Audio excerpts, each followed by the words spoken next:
and welcome back to 305 Insights.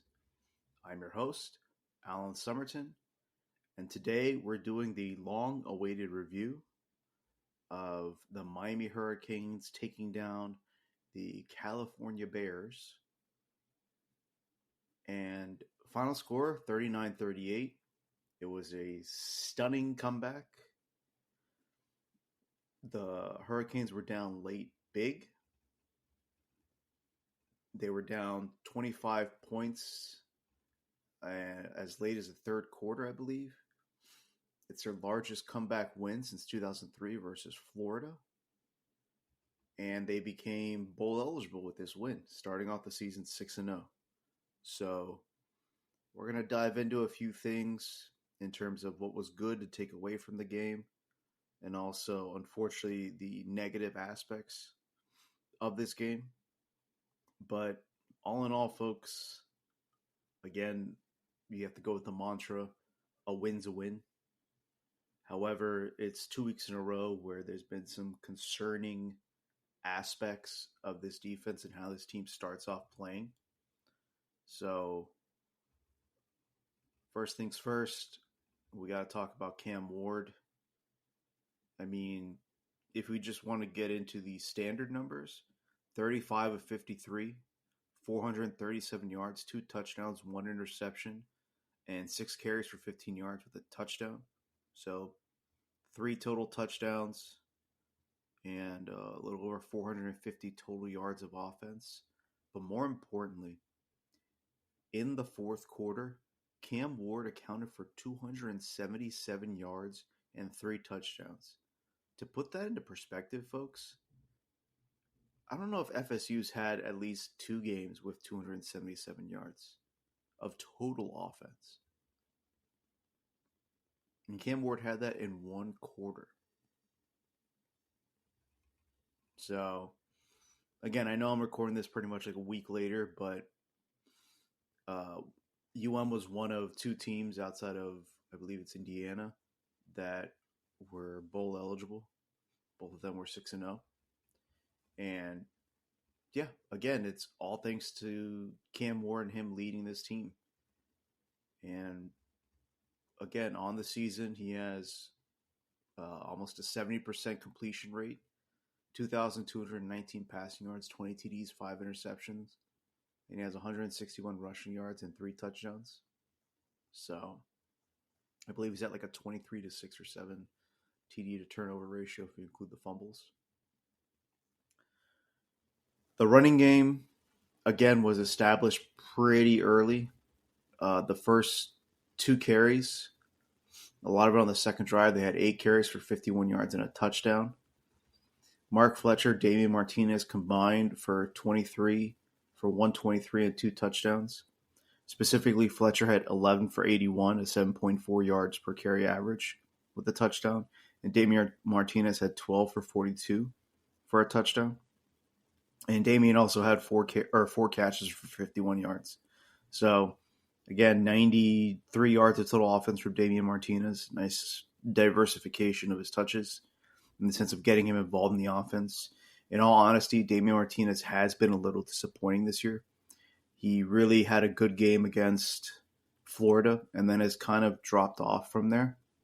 And again, when I say, he's not having a great season, I'm coming at from the perspective, if you look at his first 2 seasons in Oregon State, he had 982 yards and he averaged 6.1 yards a carry with 7 touchdowns.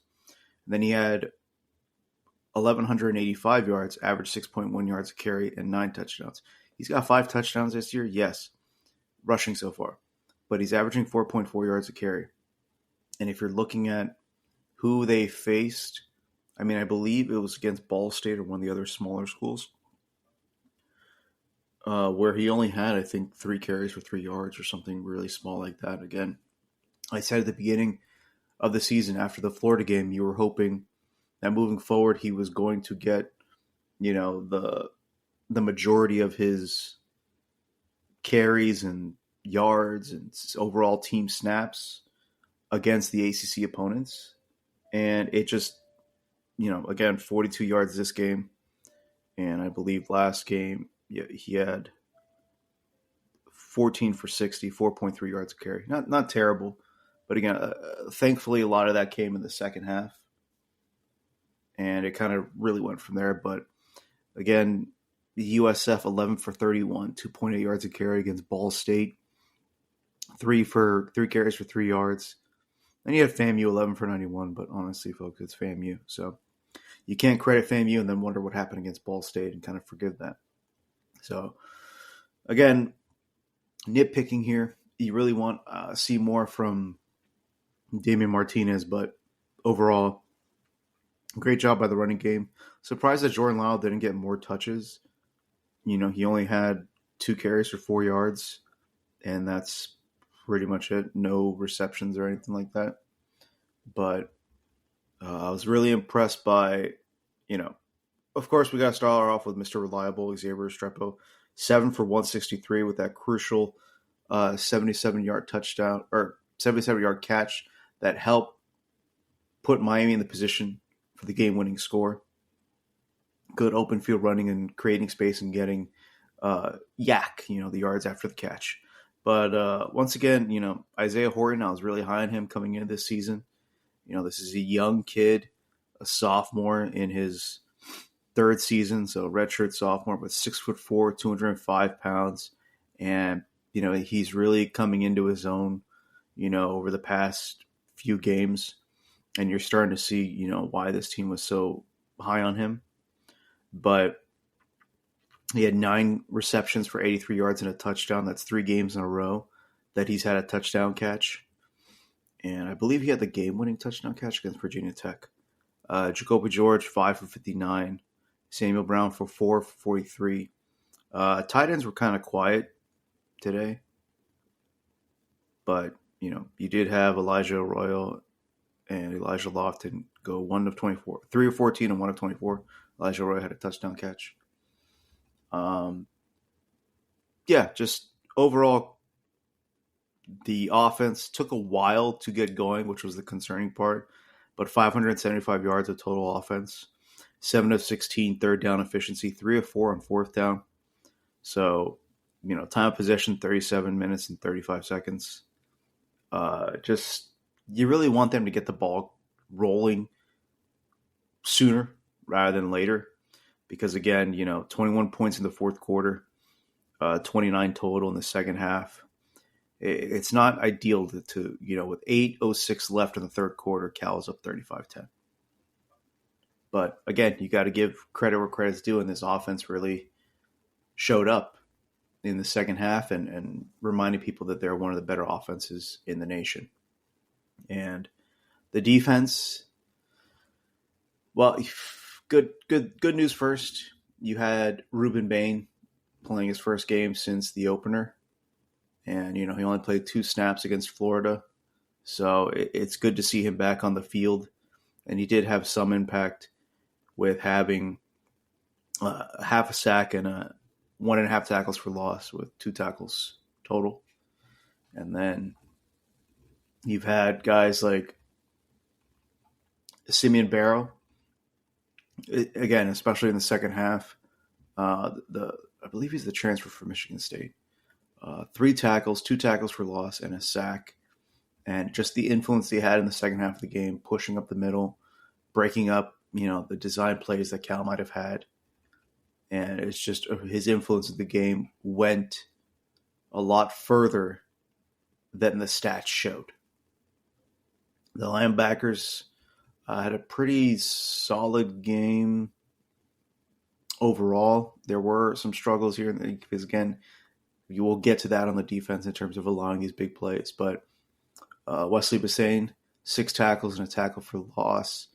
He's the one who made the hit on the Cal QB. And again, that was it wasn't really targeting, but again, by the letter of the law and how people have been calling it lately, letter of the law didn't look like it was targeting because he led with the shoulder. But it's a call that has been made recently, so that's why there was some controversy generated because of that call. However,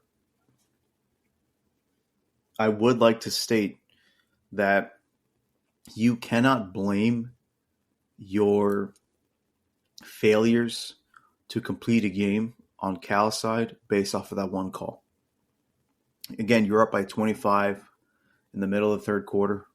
Or not middle of the third quarter, but in the third quarter. And again, you were up by, let's see, what's the latest score that they had? Where, I mean, in the fourth quarter, you were even up 38-18 with 14 minutes left in the fourth quarter. So you get a 20-point lead in the fourth quarter. You cannot blame it on a call here or there. It's about execution and finishing the job. And unfortunately, the Bears weren't able to do that. Kiko Mayoga had the game-winning interception. And he also had, again, the stats that we were talking about with the defense. You allowed just 1.7 yards per play in the fourth quarter. And Cal had 3 drives, 15 plays, and they allowed 26 yards of offense in the fourth quarter. That's what you want from this defense. Quarter in and quarter out, obviously, it's a really great number to sustain. But you just want them to play with that effort and that execution quarter after quarter. UM won the fourth quarter 21-3, and if you want to expand it to the final 18 minutes, they won 29-3. And it's just the other quarters that were the problem. The second and the third quarter where Cal got 28 of their 38 points. They only had 7 in the first and 3 in the fourth. But, and again, they outscored you 28-11. So, Cam Ward, again, that one turnover that we spoke about earlier was a pick six that was pretty atrocious. And again, thankfully that pick six didn't come back to bite them, but it's, again, 2 weeks in a row where the turnovers have hurt you. I believe Virginia Tech scored multiple touchdowns or were able to get multiple touchdown drives going off of a turnover. And then you have this turnover here where they score again. It's just, again, when we focus on what we're talking about with UM here, we're looking at it from the perspective of going up against the elite teams. Because, again, this team's 6-0. They're going to have a special season. They're on the way towards having that, despite the showing of the past 2 games. So, I mean, again, you got to clean these mistakes up. And that also goes for the penalties. I mean, 9 penalties for 110 yards. What's even worse, ladies and gentlemen, they had 7 penalties for 80 yards in the fourth quarter alone. I mean, talk about putting yourself in a tough spot. Again, you only allowed 26 yards of offense in the fourth quarter, but 80 yards of penalties. Man, that's a really good sustained drive almost by many metrics. And the concerning part is this defense allowed 9 chunk plays, 6 passes that were more than 15 yards, 3 that were more than 10 yards. And what makes it concerning is they basically allowed all of Cal's longest plays of the year. They had a 57-yard TD pass, a 66-yard TD pass. That 66-yard TD pass was on 4th and 1. A 52-yard TD pass, or a 52-yard pass, sorry, and a 56-yard running back screen. Those are their 4 longest plays of the year, all allowed by this defense.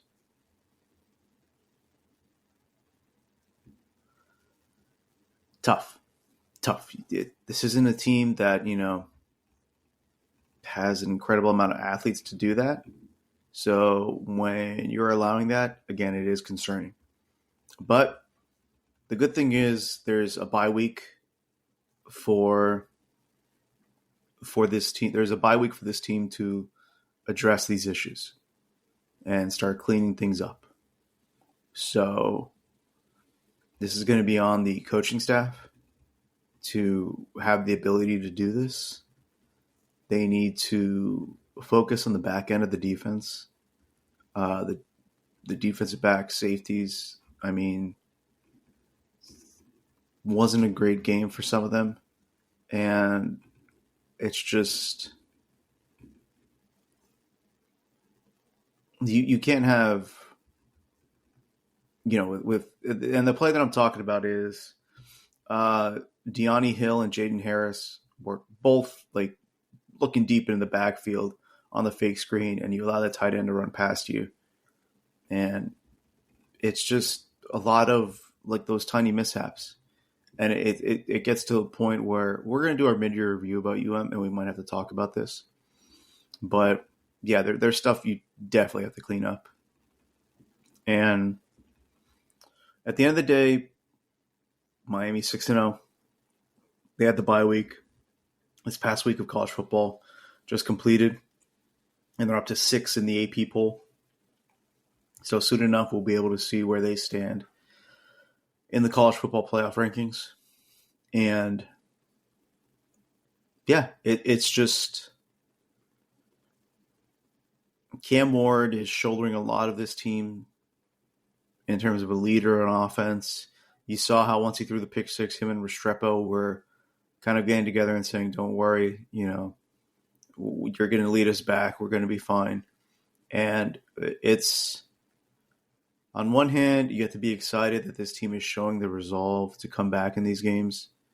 On the other, you have to be concerned that you're having these types of games back to back. And will this coaching staff continue to be able to push the right buttons? We'll see. But again, just keep on enjoying this for the moment. They're 6-0. They're ranked in the top 10. You've got Louisville next. It's one of those tough games, but again, you have the bye week to build up to it. So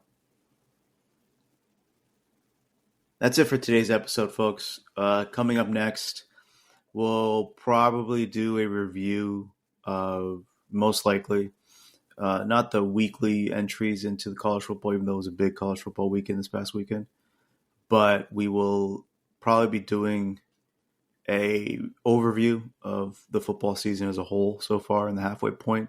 And then we'll do the same in terms of doing a mid-year review for FSU as well as a mid-year review for UM. So look forward to those episodes. I'll try to pump them out as soon as possible because, again, if we start getting later in the week, I'll find myself not being able to produce these. So we're just trying to knock these out as soon as possible now. So you guys can enjoy that content, and you know where to find that content. Apple Podcasts, which seems to be our most popular way of reaching our fan base. Spotify, YouTube. You know the drill. Like, subscribe, follow, give your feedback however you want, get those notifications turned on so you get these podcasts in your ears as soon as possible. Thanks for listening, folks. Thanks for stopping by, and we'll catch you next time here on 305 Insights. Have a good one, folks.